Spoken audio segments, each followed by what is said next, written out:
اور دوسری بات یہ ہے کہ نبی کریم صلی اللہ علیہ وسلم نے جب ہمیں پورا کا پورا دین دے دیا ہے، قرآن نے اعلان کیا الیوم اکملت لکم دینکم، ہم نے آپ پر آپ کا دین مکمل کر دیا ہے، اور قرآن میں یہ فرما دیا جو اسلام کے علاوہ کوئی اور دین تلاش کرے گا فَلَن يُقْبَلَ مِنْهُ، اس سے قطعاً بھی قبول نہیں کیا جائے۔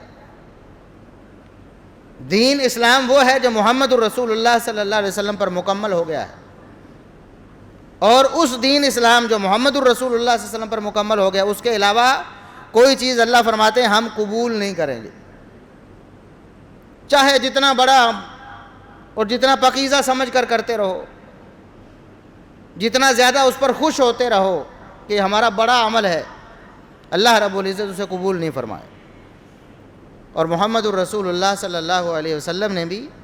اپنے فرامین میں بار بار امت کو بتایا کہ میرے طریقے کو چھوڑ کر،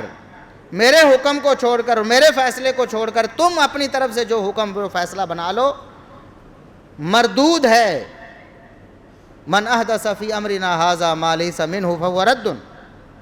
ہمارے اس دین اسلام میں جس نے اپنی طرف سے گھڑ کر کوئی چیز داخل کر دی،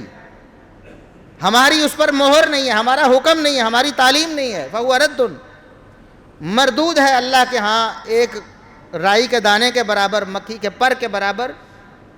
پانی کے قطرے کے برابر اس کا کوئی بھی اللہ رب العزت کے ہاں وزن نہیں۔ جب ہمارے پاس دین مکمل موجود ہے قرآن کی صورت میں، نبی کریم صلی اللہ علیہ وسلم کی سنت، سیرت اور آپ کی حدیث کی صورت میں، پھر کیسے گنجائش بنتی ہے کہ ہم اپنی طرف سے کوئی چیز بنا لیں؟